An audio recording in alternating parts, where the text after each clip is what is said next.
chaque jour. Plus de 150 000 personnes meurent. C'est plus de 6 000 personnes par heure. Plus de 100 personnes par minute. Donc environ 2 personnes par seconde. Ce qui signifie que depuis que vous avez commencé à regarder cette vidéo, environ 40 personnes ont perdu la vie. La mort est l'une des seules choses que chaque être vivant sur Terre a en commun. Et c'est intéressant parce que, même si nous le savons tous par la logique, très peu d'entre nous en sommes vraiment conscients.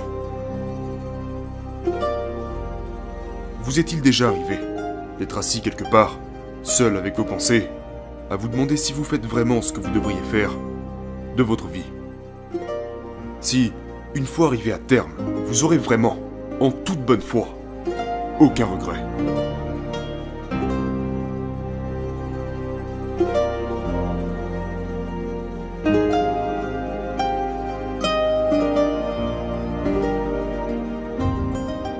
D'ici 120 ans, chaque être humain vivant à l'heure actuelle aura disparu, et un tout nouvel ensemble d'humains nous aura remplacés. Rajoutez à cela 120 ans supplémentaires, et un autre tout nouveau groupe de personnes peuplera ce monde. Ceci est le cycle de la vie, et il continue encore, et encore, et encore. Quand vous pensez à ça, quand vous prenez conscience d'à quel point votre vie est courte, que faites-vous? Vous continuez à penser? Vous passez à autre chose et vous oubliez? La plupart des gens n'ont pas vraiment accepté, ni même vraiment compris le fait qu'ils ne seront pas ici pour toujours. On n'aime pas se rappeler le fait qu'on va mourir. Pourquoi? Parce qu'on n'aime pas être tenu responsable. Pourquoi? Parce que c'est inconfortable. Mais si nous n'osons jamais mettre les pieds en dehors de notre zone de confort, tout ce qu'on pourra retenir, c'est que l'on sera mort avant même d'avoir essayé quoi que ce soit qui en vaille la peine. Si tu l'emploies correctement, une journée peut en valoir 10. Si tu joues l'inconscient, même 10 vies te paraîtraient trop court.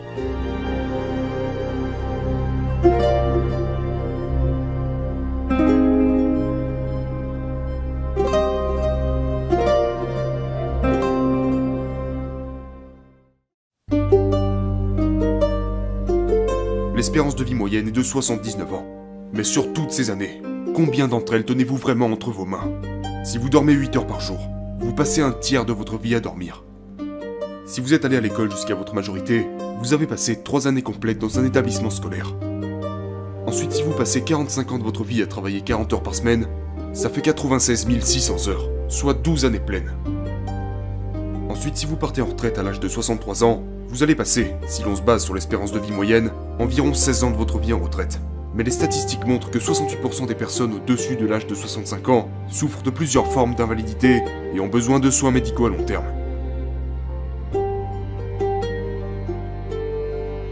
Rajoutez à ça 10% du temps à cuisiner, manger ou effectuer des tâches ménagères.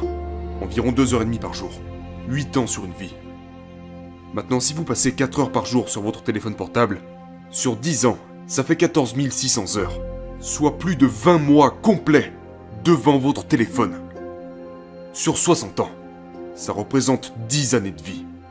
Et je n'ai pas encore parlé de télévision, de disputes, de conversations inutiles, de la toxicité des réseaux sociaux, du confort non mérité ou même des problèmes de santé que nous pouvons avoir en cours de route.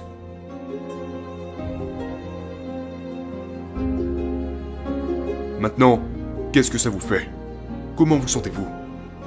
Peut-être que tout cela vous a fait réfléchir à votre propre vie. Ce que je n'ai pas dit, c'est que, oui, nous allons passer 12 ans de notre vie à travailler. Mais qu'en est-il si l'on aime notre travail?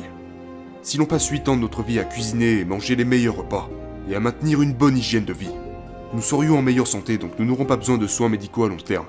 Ce qui rendrait ces 16 années de retraite quasiment indemnes. Il y a là une grande différence.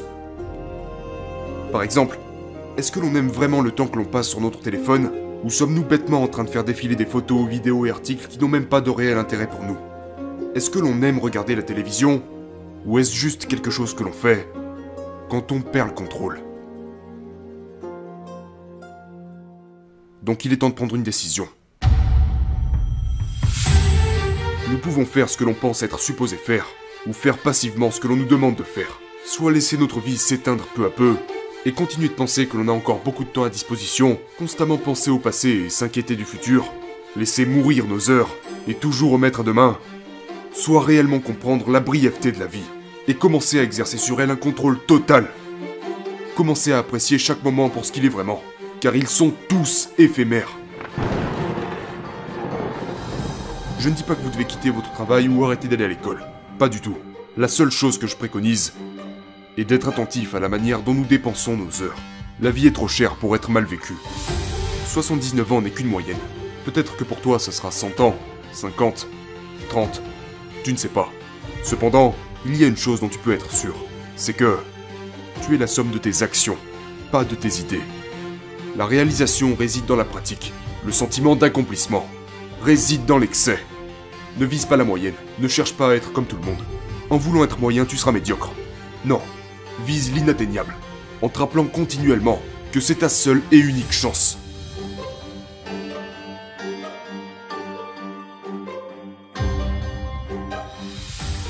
Remettre à plus tard est le moyen le plus confortable de stagner, donc de régresser, donc de mourir avec des regrets. On s'évade du présent par l'attente de l'avenir. Sauf que l'avenir se construit au présent. Discipline égale liberté. Douleur égale progrès, progrès égale bonheur. Mais quelle douleur? Je te parle de la douleur auto-infligée. La douleur qui te permet de grandir. Tu n'as jamais admiré quelqu'un parce qu'il était feignant. Donc sois vaillant. Investis en toi. La vie s'étend loin pour qui en dispose bien. Oublier d'investir en soi, c'est investir dans sa perte.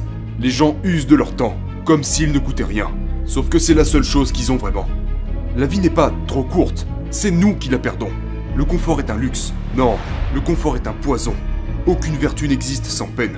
Ne t'attends pas à ce que ça soit facile. Ça ne le sera pas. Pire, ça sera plus dur que prévu, même si tu en es conscient. Tu sais ce qui te mènera au bout? Ton éthique de travail. C'est elle qui te permettra de continuer les jours où tu n'auras pas envie de le faire. C'est elle qui te permettra de te lever les jours où tu seras exténué. C'est elle qui te permettra de persévérer, quand ton esprit te soufflera de t'arrêter.